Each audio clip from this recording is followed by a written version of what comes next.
So now I call on stage Bertrand Piccard, who is, how would you say, who comes from a dynasty of explorers, a world dynasty of It's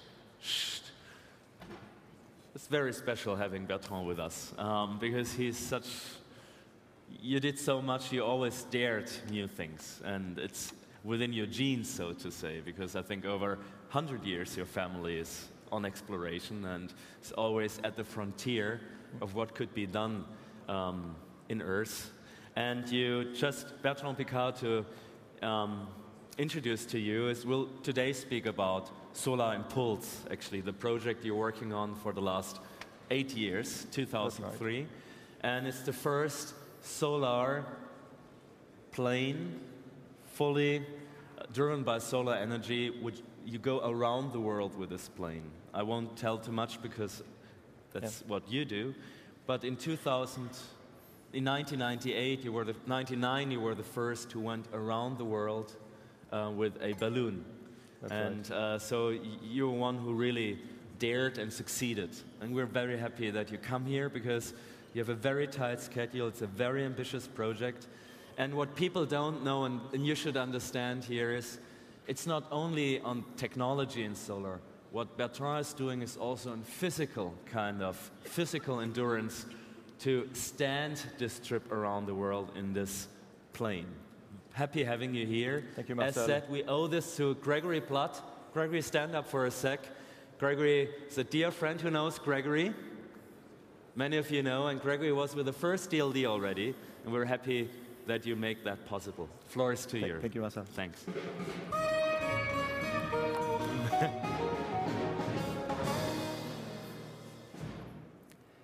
Good morning to all of you. I don't believe we should make a long speech to explain that we have a big amount of challenges for mankind in the future.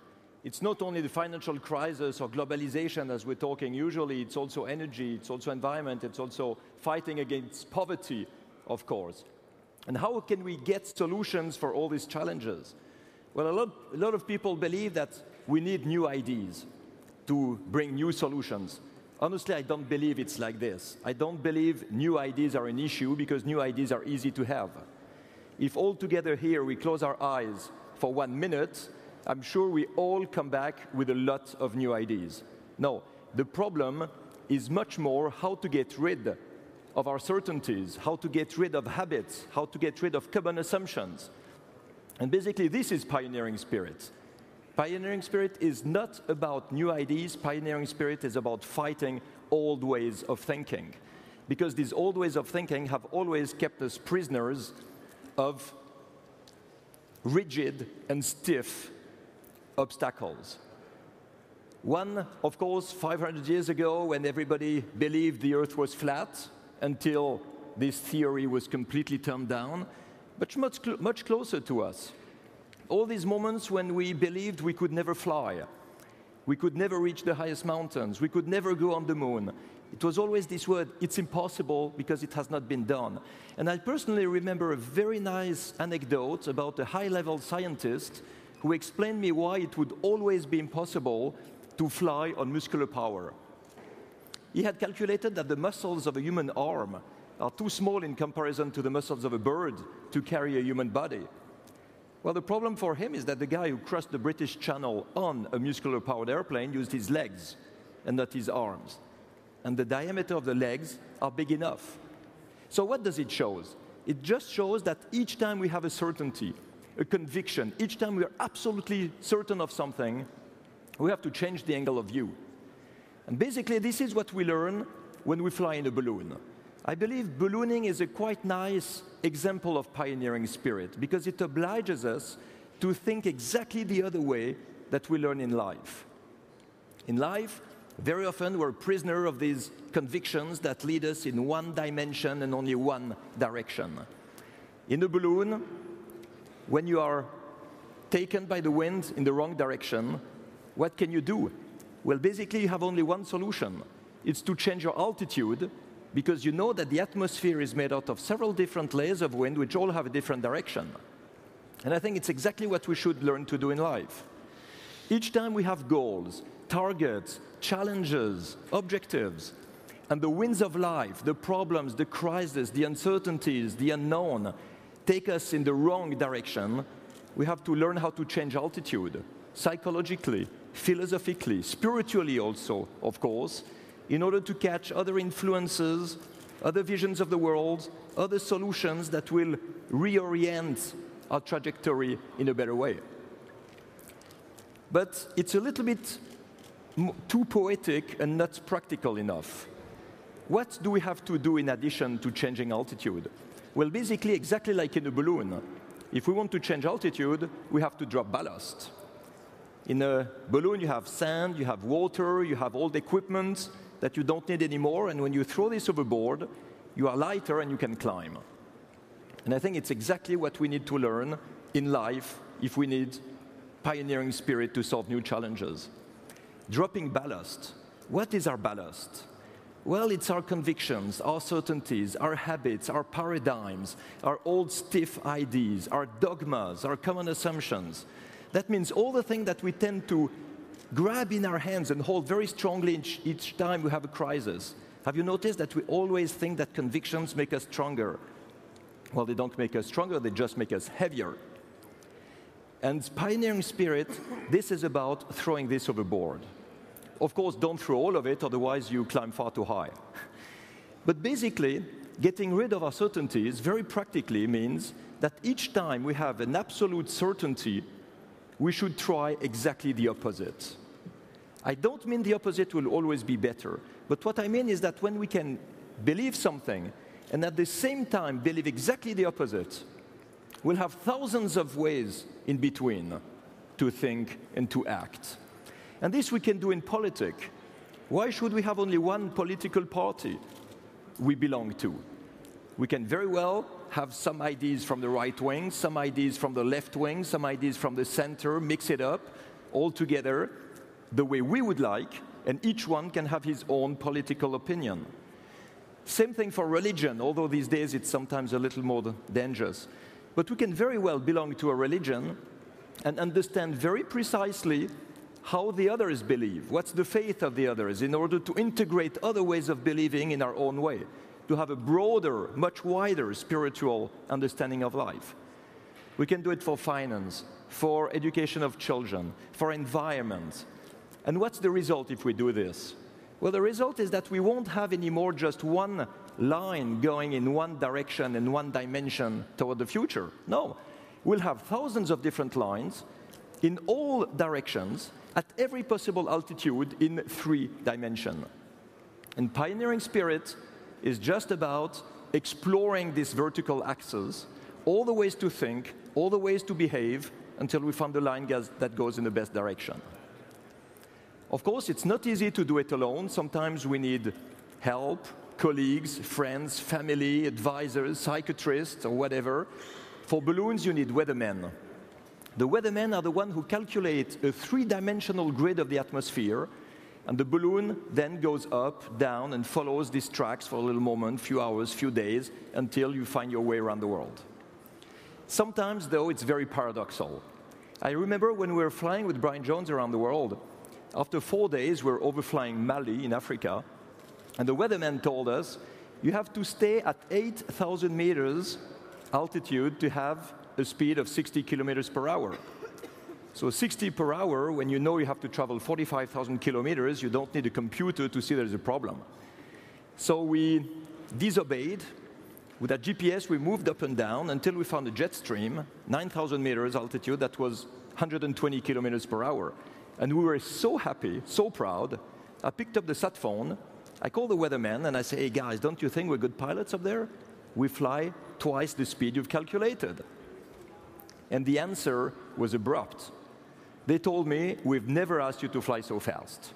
And before I could say anything, they said, open your gas valve and go back down to 8,000 meters to slow down. And I started to argue. I said, I'm not going to do that. We're in a hurry. We have not enough gas to spend holidays on the Sahara. Let us fly fast. And they told me, you understood nothing up there or what? I said, what do you mean? They told me, well, you have a low-pressure system on your left side. So if you move too fast, for a couple of hours, it will be perfect. Good direction, double the speed. But then, when you will come in front of that low-pressure system by flying too fast, you won't go east around the world anymore. You're going to turn counterclockwise around that low-pressure system, and you'll end up to the North Pole. And then they asked me the question that changed my life. They asked me, you're the good pilot up there. What do you really want? You want to go very fast in the wrong direction or slowly in the good direction? And here you see how important it is to have weathermen, to have people with long-term vision. This is probably what a lot of banks did not have in the last 2 years. Weathermen that could keep them in the good direction, maybe at a little bit slower pace. And we had to do it. We had to go down. We had to slow down to 60 kilometers per hour. We had to overfly the Pacific with almost no wind, 25 kilometers per hour, because the weatherman took us on another track, much more to the south. And I tell you, we were really afraid. We really doubted that we could go around the world entirely with the fuel we had on board. But fear and doubts are part of pioneering spirit. It's only when you have fears and doubts that basically you can open your mind to new ways of thinking and new strategies. And it's what we did, and that's, after 20 days, how we managed to land successfully in the Egyptian desert. But if I show you the picture of the success, it's not to show you our smile, it's to show you what's left in the last 2 fuel tanks. You just see the frost on the right, the left tank, just a little more, you don't see as well the quantity. But just to say that we took off with 3.7 tons of liquid propane, and we landed with 40 kilos. You know, when we speak of dependency to fossil energies, it's not a theory.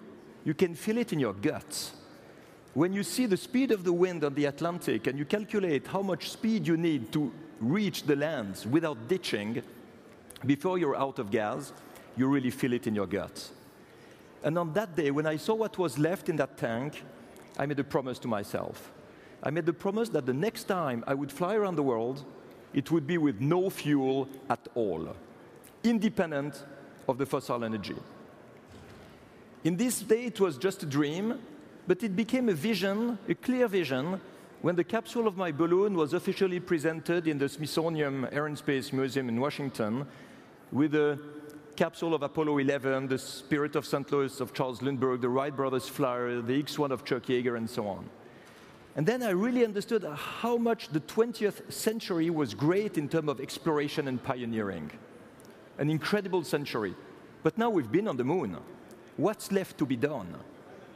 And I think we still have some impossible challenges that we have to solve. Not go in space the further we can anymore, but make a better quality of life on this planet. And one of the most stiff and rigid paradigm we have is our dependency on oil. This is precisely, I believe, why the greatest adventure of the 21st century is to get rid of that dependency.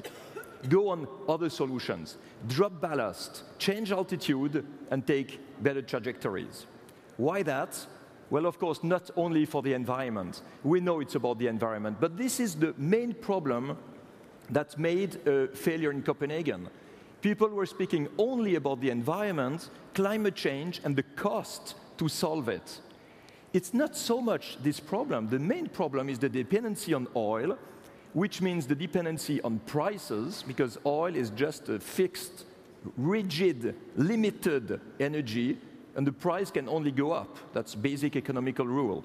And on the other side, we have renewable energies with an unlimited quantity of energy and a price that can only go down. The problem is that we're still stuck to old ways of thinking. And why is it so dangerous to be dependent on fossil energy?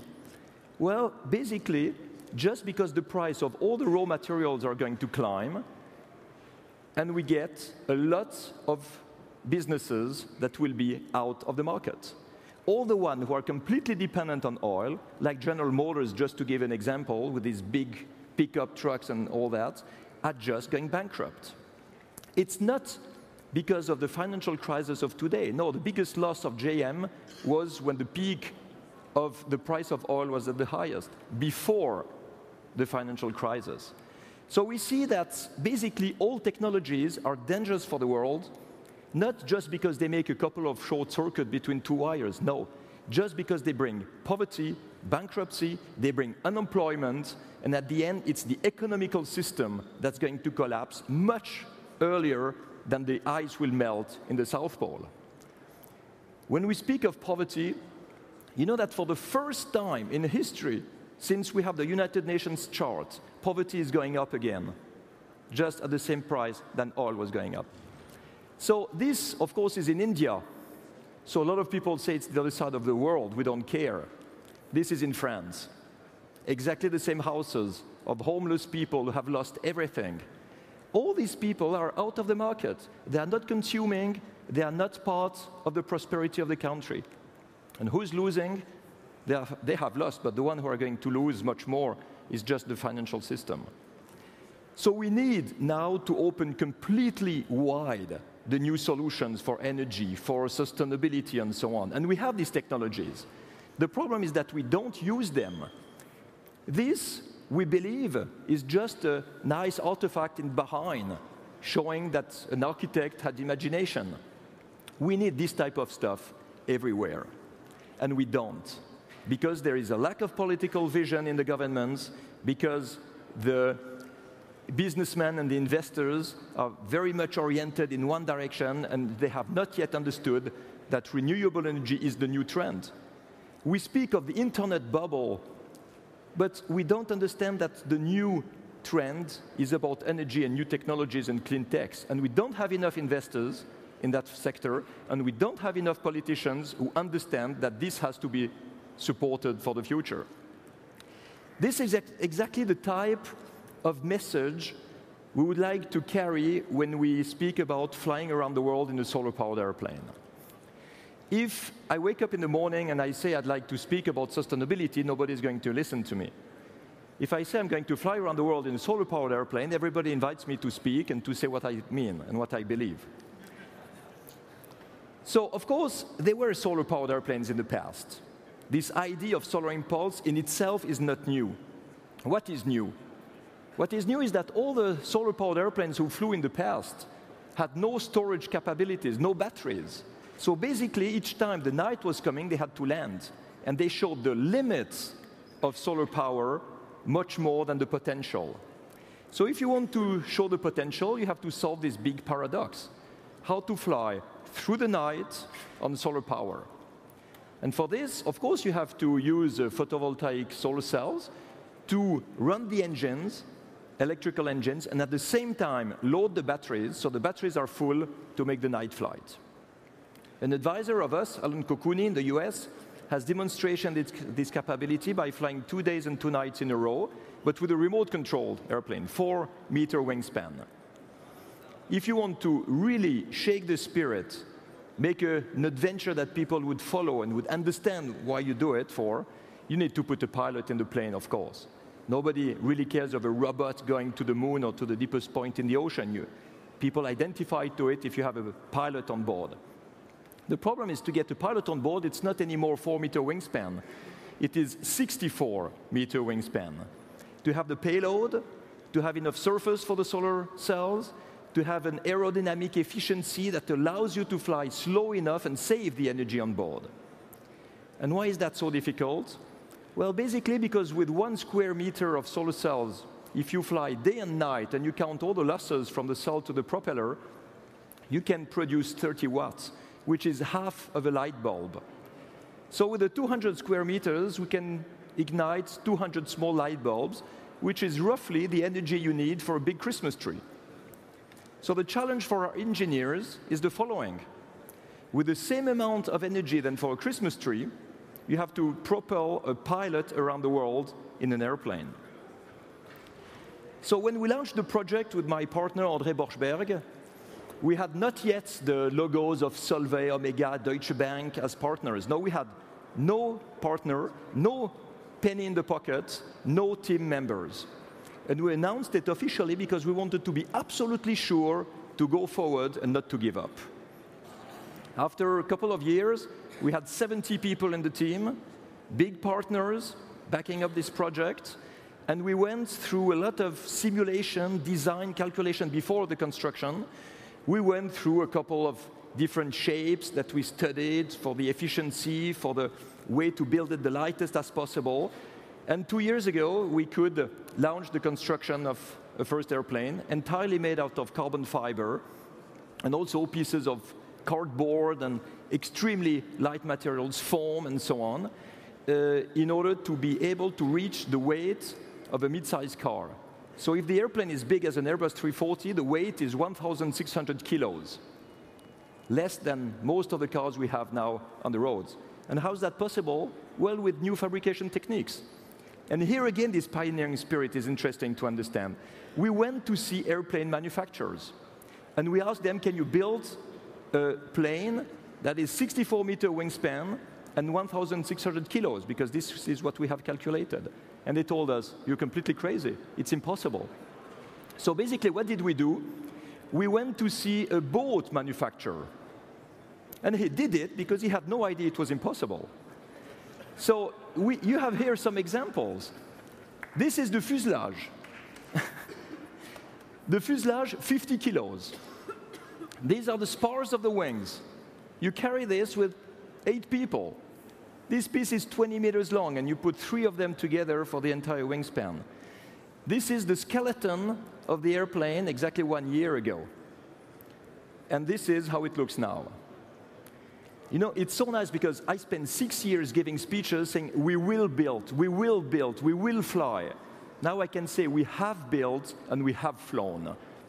This airplane now exists next to Zurich, and the shape, the special shape, is really the signature of the symbol we like to achieve. Demonstrate what is today possible with new technologies and renewable energies. So we have made the first flea hop.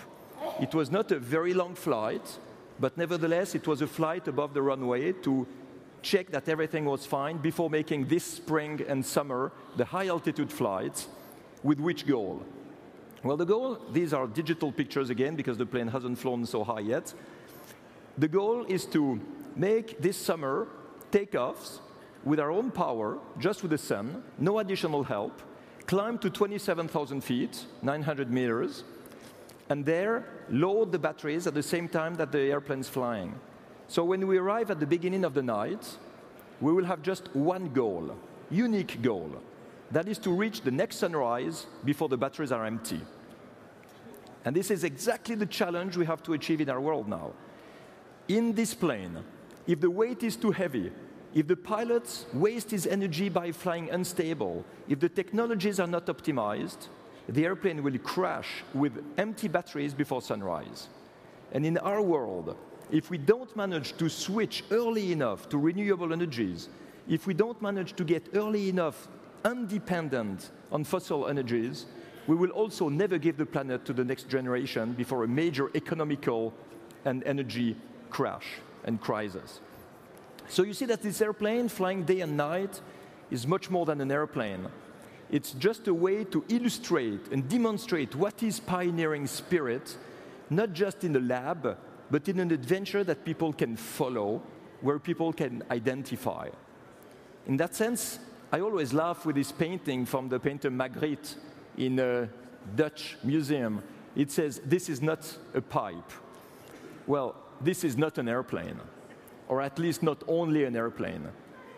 It's just a live demonstration of pioneering spirit, showing that most of the people can use exactly the same technologies for their cars, for their heating systems, for their air cons, for their computers, and win money, earn money like this, because finally energy saving and new technologies are the best way to make money today. That's why through speeches like today, through interviews, through all the events we organize around that airplane, the message is always the same. We just try to get more people in our team.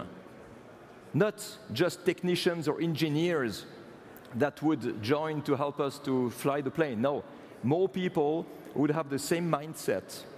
People who would try to do in their daily life exactly the same as we do. Because if an airplane flies around the world with no fuel at all, let nobody claim that it's impossible to use the same technologies in our daily life.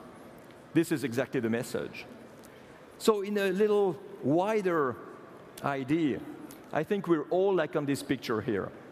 This is actually the last picture I took with Brian Jones in our trip around the world in the balloon. It's a porthole of the cabin. It's frozen by the moisture of the night.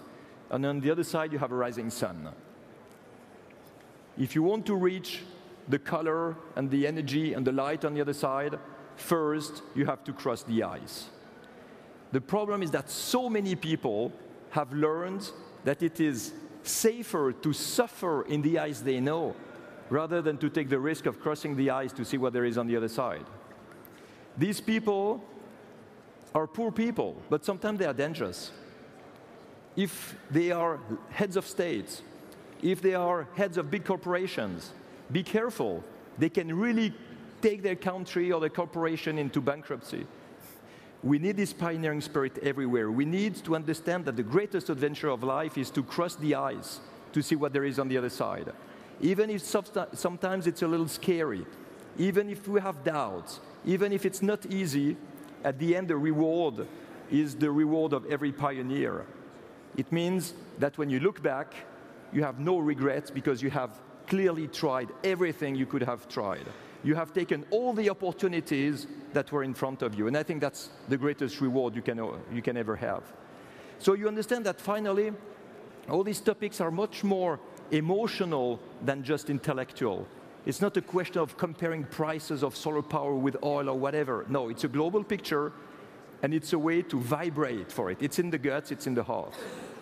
So I'd like to finish this short speech with a little film that will show you what we have done in the last years. And during the 4 minutes and 15 seconds of that little film, maybe you can ask to yourself, what did I do in the last couple of years? And what would I like to do in the future? Which is the altitude at which you would like to fly to have the good direction? Which is the ballast that you would like to throw overboard in order to change altitude and implement pioneering spirit in your goals, in your life, in your hopes, and in your success? So I will ask you to run the little film, please.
I wish you a lot of sustainable success in the winds of life. Thank you.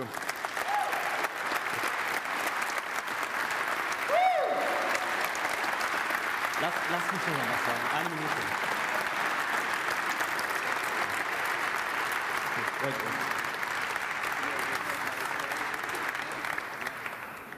Esther Dyson said, I think, yesterday, you will witness 20 years from now a man who has changed something.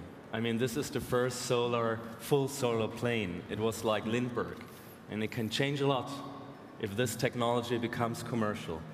And we're so happy that you shared that with us today. You're a true explorer, a DLD explorer. I'm so happy. But you know, the goal is not really to make a revolution in commercial aviation. Yeah.